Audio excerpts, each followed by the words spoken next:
6 की review exercise हमने करनी है। उसमें क्वेश्चन नंबर 2 सॉल्व करते हैं।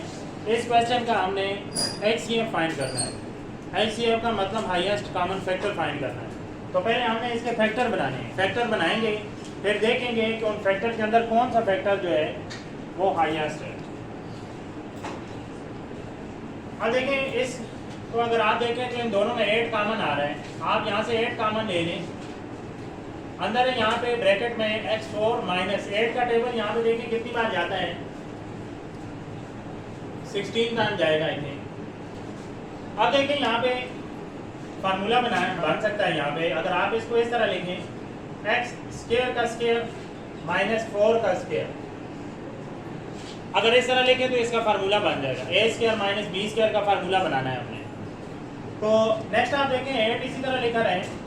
अब आपको पता है जब दो टर्म्स के ऊपर स्क्वायर आ जाए और दरमियान में माइनस आए तो उनको एक बार प्लस में लिखना होता है और एक बार माइनस में लिखना होता है। अब देखिए इस पे स्क्वायर है, ब्रैकेट पे देखें, इस ब्रैकेट पे स्क्वायर है, इस ब्रैकेट के ऊपर भी स्क्वायर है। ये एक टर्म है, ये दूसरी, दोनों के दरमियान माइनस है, तो इन दोनों को एक बार प्लस करें।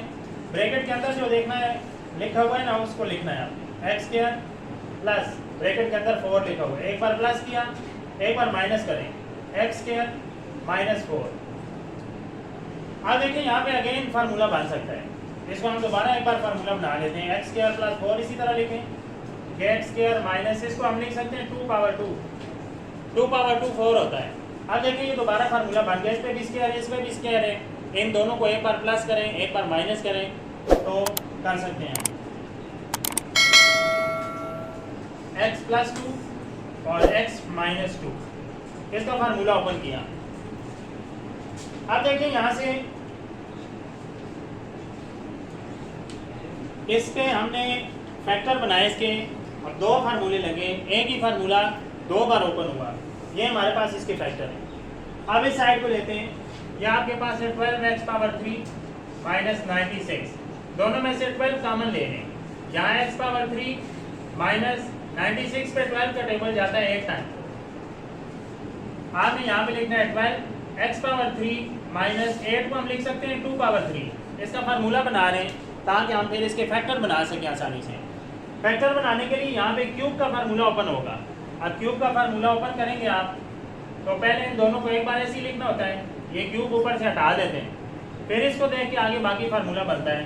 पहले वाले का स्क्वायर आपने लिखना होता है, यहाँ माइनस हो तो यहाँ प्लस पहले वाला लिखना है, फिर दूसरे वाला साथ लिखना है, नंबर जो भी होगा, और यहाँ पे दूसरे वाले का फिर आपने स्क्वायर लिखना होता है। इस तरह ये इसका फार्मूला ओपन हुआ है। थोड़ा सा इसको सिंप्लीफाई कर लेते हैं। 12 इसी तरह लिखें आप, x माइनस यहाँ पे 2 है, x square plus 2x plus 4। ये आपके पास इसके फैक्टर आए। अब देखिए इसके फैक्टर ये हैं और इसके ये वाले फैक्टर बने। अब इन दोनों फैक्टर्स में देखना है कॉमन कौन से फैक्टर हैं। जो फैक्टर कॉमन होंगे, जो दोनों में आ रहे होंगे, सेम होंगे बिल्कुल, वो हम लिखेंगे और वही हमारा आंसर होगा। आप देखें x प्लस 2 यहाँ पे है, वहाँ पे नहीं है। एक्स स्क्वायर प्लस 4 यहाँ पे है, वहाँ पे नहीं है। x माइनस 2 यहाँ पे भी है और वहाँ पे भी है। तो इसका मतलब है HCF हमारा जो होगा, जो दोनों में मौजूद है, वो आपके पास क्या है, x माइनस 2। लेकिन इसके साथ एक और चीज़ भी आपने देखनी है।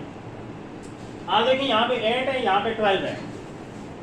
हम यहाँ पे इसको इस तरह लिख सकते हैं, 8 को 4 2s are 8 लिख सकते हैं। और यहाँ पे अगर हम इसको लिखें 4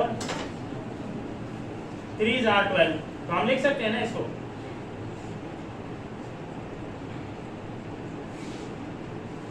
इस तरह अब देखिए यहाँ पे 4 भी है और यहाँ भी 4 है, ये भी कॉमन है आपस में।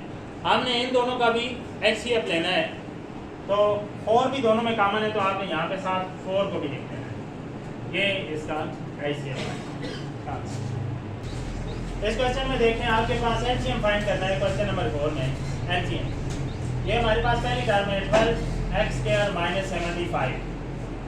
आपने यहाँ पर इसका फार्मूला बनाना है। आप देखिए यहाँ पे कॉमन क्या आ रहा है, इसके अंदर 3 कॉमन आ रहा है। 3 4 12 x स्क्वायर, 3 का टेबल इस पर 25 टाइम जाता है 75 पे। यहाँ पे आपके पास कॉमन आ गया 3। नेक्स्ट आप देखें, आपने यहाँ पे फार्मूला बनाना है। क्या फार्मूला बन रहा है, यहाँ पे दोनों का अलग अलग स्क्वायर बन सकता है। यहाँ पे 2x लिख के इसका स्क्वायर बना ले तो बन जाएगा, और यहाँ पे 5 का स्क्वायर बन जाएगा। ब्रैकेट क्लोज करें। हमने ये स्क्वायर दोनों पे अलग बनाया, दरम्यान में माइनस है। आप इन दोनों को एक बार प्लस करेंगे, एक बार माइनस करेंगे, क्योंकि ये फार्मूला है। ये 3 2x + 5 और 2x - 5, ये इसका फार्मूला ओपन हो गया। तो ये जो पहले वाली टर्म थी, वैल्यू थी, इसका हमारे पास ये वाला आंसर आया, ये इसके फैक्टर बन गए। अब इस सेकंड वाली को लेते हैं। सेकंड वाली है 6x² - 13x - 5। इसके फैक्टर बनाने के लिए आपको बताया था मैंने कि जब 3 टर्म आ जाएं तो आपने इन दोनों को मल्टीप्लाई करना होता है। 6 5 30 आता है आपके पास। फिर आपने देखना है 30 पे कौन से टेबल जाते हैं, उनकी आपने जोड़ियाँ बनानी है। 2 का टेबल जाता है 15 टाइम। आप देखें 2 का टेबल 15 टाइम जाता है और 5 का जाता है 6 टाइम, मतलब ये वाले टेबल इसमें जा रहे हैं। तो इनमें से आपने वो वाली जोड़ी चुननी होती है जिनको आप प्लस या माइनस करें तो ये दरमियान वाली आपके पास आए, और मल्टीप्लाई करें तो यही आता है। जाहिर इसके टेबल हमने लिखे हैं, तो 15 में से 2 निकलेंगे तो आपके पास क्या आएगा 13। इसलिए ये वाली जोड़ी चुन लेते हैं। यहाँ पे x है, इन दोनों के साथ x लगा लें। यहाँ पे माइनस है तो इधर जो बड़ी टर्म है उसके साथ माइनस लगाएं। दूसरी टर्म को इसमें से अगर माइनस करना है तो इसका अपोजिट साइन लगाना होगा। फिर अगर प्लस करना हुआ तो वही साइन जो इधर लगाएंगे इसके साथ भी लगा देंगे। अगर माइनस करना हुआ तो जो साइन इधर लगाएंगे उसका अपोजिट साइन यहाँ पे आपने लगाना है। तो अब देखें हमने ये 13x ही लिखना है, इसकी जगह पे हम 2x और ये 15x ये दो लिखेंगे नंबर। यहाँ पे 6x² - 15x + 2x और -5 ये हमने लिखा इसकी जगह पे। तो इसके फैक्टर बनाएंगे आगे। फैक्टर बनाने के लिए आप देखें इन पहले वाले दो में 3 कॉमन आ रहा है और x कॉमन आ रहा है। 3 का टेबल 6 पे भी जाता है, 15 पे भी जाता है, तो ये कॉमन आएगा। x यहाँ भी है, यहाँ भी है, तो ये भी कॉमन आएगा। x की जो छोटी पावर होती है हमेशा उसको कॉमन लेना होता है।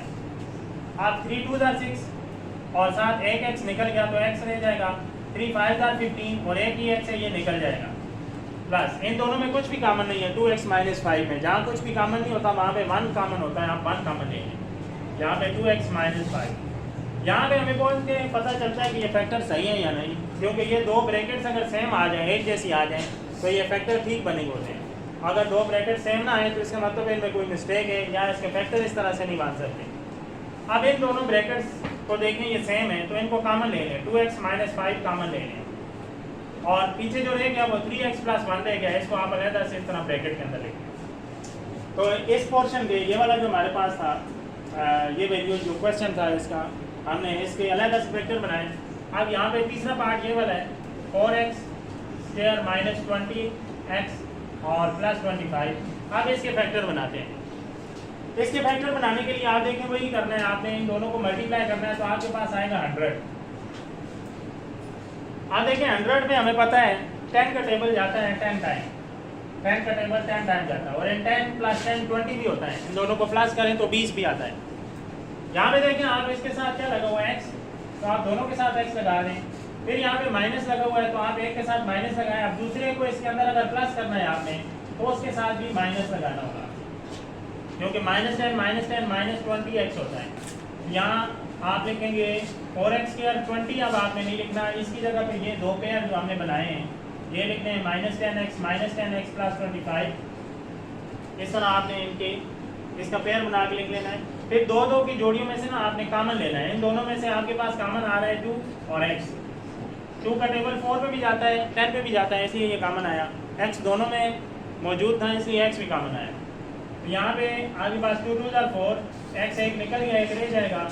-2 5 10, x एक यहाँ पे था वो निकल गया तो कुछ नहीं बचा यहाँ पे। इन दोनों में देखें 5 कॉमन आ रहा है, लेकिन बाय माइनस भी है। -5 होने की वजह से ब्रैकेट के अंदर साइन चेंज हो जाएंगे। 5 का टेबल 10 पे जाता है 2 टाइम, x वैसे ही आ जाएगा माइनस। अब ये साइन यहाँ पे प्लस था, यहाँ मैंने माइनस लिखा क्योंकि ब्रैकेट के बाद क्या होगा माइनस आया हुआ है। तो 5 आएगा 25। अब देखिए ये ब्रैकेट और ये ब्रैकेट सेम है, इसका मतलब ये वाले फैक्टर ठीक बने और बन सकते हैं। हमने इनको कॉमन ले लेना है।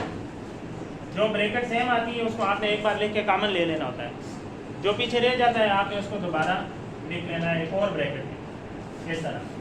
आप देखें हमारे पास 3 आंसर आए हैं। एक ये वाला आंसर है, दूसरा और ये वाला तीसरा आंसर है। अब इन तीनों आंसर में से हमने सेलेक्ट करना है LCM। LCM के अंदर आपको पता है वो वाली वैल्यू सारी लिखनी होती हैं हमने, जो कॉमन होती हैं उनको एक बार लिखना होता है। और जो कॉमन नहीं होती उनको भी साथ लिखना होता है। सारी वैल्यू को इकट्ठा करके लिखते हैं, लेकिन कॉमन वाली वैल्यू को एक बार लिखना होता है। अब देखिए यहाँ पे 3 आया हुआ है, यहाँ पे और वहाँ पे 3 नहीं है, तो सिर्फ हम 3 लिख देंगे इस तरह। अब देखें यहाँ पे 2x + 5 है और 2x + 5 यहाँ पे नहीं है और वहाँ पे भी नहीं है, तो आपने क्या करना है, जस्ट 2x + 5 को इसी तरह लिख देना है। नेक्स्ट आप चेक करें 2x - 5 है इधर, यहाँ भी 2x - 5 है, लेकिन यहाँ पे देखें आप ये 2x - 5 2x - 5 इन दोनों को अगर हम इस तरह कर लें स्क्वायर में तो इसकी पावर 2 हो जाएगी। यहाँ पे 2x - 5 की पावर 1 है, 2x - 5 की पावर 1 है और वहाँ पे 2x - 5 की पावर 2 है। तो याद रखें एलसीएम में हमेशा आपने बड़ी पावर लिखनी होती है। तो यहाँ पे इसकी पावर 2 है, बाकी दोनों की 1 है, तो आपने ये वाला सिर्फ लिख लेना है 2x - 5 की पावर 2। फिर देखिए आप इसको भी हमने चेक कर लिया, इन दोनों को भी चेक कर लिया, ये भी हो गया, ये रह गया 3x + 1। नेक्स्ट आपके पास ये आ जाएगा 3x + 1। अब इसमें देखें ये इसका एलसीएम है, इसमें देखें आपके जो कॉमन थे उनको हमने एक बार लिखा और जो कॉमन नहीं थे उनको भी हमने साथ लिख दिया इस तरह। ये इसका आंसर। यहाँ पे देखें सिंप्लीफाई करना है इनको। मैंने आपको बताया था कि जो भी क्वेश्चन बटे में आ जाता है बाय में, तो आपने उसको बाय के नीचे से सॉल्व करना शुरू करते हैं। अब देखें यहाँ पे 3 वैसी है, इन दोनों में आप कॉमन ले रहे हैं x²। जब 4 टर्म आती है ना तो हम 2 की जोड़ियाँ बना के सॉल्व करते हैं। इन दोनों में x² हमने कॉमन ले लिया, यहाँ पे एक x रह जाएगा, ये 3 थे, 2 बाहर निकल गया, 1 रह गया। यहाँ पे x⁻2 है, ये x2 ही बाहर निकल गया, तो यहाँ पे 1 रह जाएगा। इन दोनों में कुछ भी कॉमन नहीं है तो आप 1 लिखें और इनको ऐसे ही लिखते हैं x + 1 माइनस ये वाला 3 इसी तरह आ जाएगा। इन दोनों में देखें x² कॉमन आ रहा है, आपने यहाँ पे x² को कॉमन ले लेना है, तो आपके पास x - 1 रह जाएगा। यहाँ x - 1 में से कुछ भी कॉमन नहीं आ रहा, तो आप 1 कॉमन लिखें x - 1। हमने इसके फैक्टर बनाए, अब इसको थोड़ा सिंप्लीफाई करते हैं। ये x + 1 ये x + 1 दोनों सेम है, इनको एक बार लिखें, कॉमन ले लें इनको, x² + 1 रह जाएगा पीछे, x² + 1। यहाँ भी ऐसे ही होगा, x - 1 को कॉमन ले लें और यहाँ x² + 1 रह जाएगा। अब यहाँ पे देखें आपके पास इनके फैक्टर बन चुके हैं। अब नेक्स्ट आपने इनको आपस में सॉल्व करना है। सॉल्व करने के लिए आपने एलसीएम लेना होगा। एलसीएम के लिए आप देखें जो सेम टर्म होती है उनको आप एक बार लिखते हैं। ये देखें x + 1 है, यहाँ पे x + 1 कोई नहीं है, तो आपने x + 1 को एक बार लिखना है। फिर देखें x² + 1 यहाँ भी है, यहाँ भी है, ये सेम है, तो इसको 2 बार नहीं लिखना, आपने सिर्फ एक बार लिखना है क्योंकि सेम है ये। फिर उसके बाद देखें x - 1, ये x + 1 उधर नहीं था, एक बार था हमने इसे लिखा। x² + 1 2 बार आया हुआ था, लेकिन हमने एक बार लिखा क्योंकि जो कॉमन होता है सेम होता है, उसको हमने एक बार लिखना होता है। x - 1 ये यहाँ पे है, यहाँ पे नहीं है, तो हम इसको भी लिखेंगे क्योंकि हम एलसीएम ले रहे हैं। एलसीएम में जो कॉमन होती है और जो कॉमन नहीं होती वो सारी टर्म लिखनी होती है। कॉमन वालों को एक बार लिखना होता है, जो कॉमन नहीं होता उनको भी साथ इकट्ठा करके लिख देना होता है। अब देखिए उसके बाद ऊपर वाली टर्म आप इसी तरह लिखते हैं, नीचे वाली जो 2 टर्म है इनको आप यहाँ पे मैच करेंगे इनके साथ। जो मैच हो जाएगी उसको छोड़ देंगे और जो रह जाएगी उसको हम ऊपर ले आएंगे। x + 1 यहाँ पे x + 1 से मैच हो गई है, आपने इसको छोड़ देना है। x² + 1 से मैच हो गई है, ये दोनों टर्म्स इन दोनों से मैच हो गई, ये खत्म हो गई, पीछे ये वाली टर्म एक रह गई, इसको आप इधर ऊपर लेना है x - 1। जो मैच हो जाती है उनको छोड़ देते हैं और जो नहीं मैच होती है उसे ऊपर ले जाते हैं, माइनस ये वाला और ये 3 लिखें आप।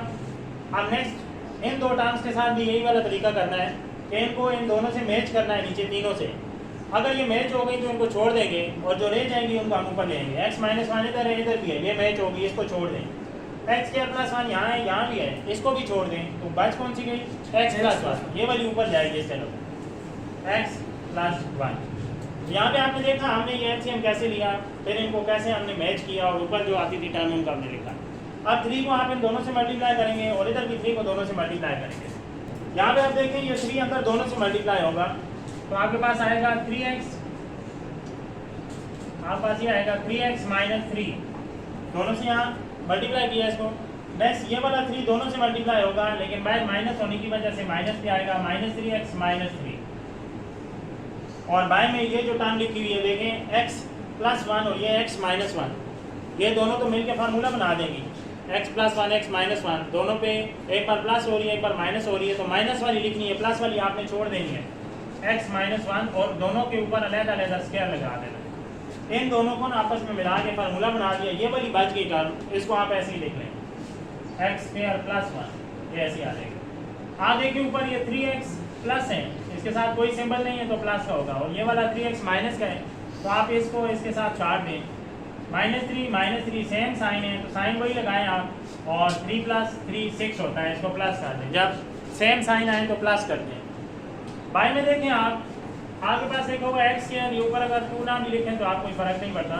x² - 1 x² + 1, यानी सेम टर्म है, एक बार प्लस हो रही है एक बार माइनस हो रही हैं, तो फिर ये फार्मूला बन रहा है a + b a - b वाला। हमने क्या करना है, माइनस वाली टर्म को लिखना है, माइनस वाली टर्म लिख के उन दोनों पे अलग-अलग स्क्वायर लगा देना है। यहाँ पे आपके पास आएगा x² - 1, x² पे अलग स्क्वायर लगा दें आप, और 1 पे अलग स्क्वायर लगा दें। ये -6 इसी तरह आ जाएगा, x² का स्क्वायर 4 हो जाएगा x पावर, और 1 का स्क्वायर 1 ही आएगा। ये इसका आंसर है।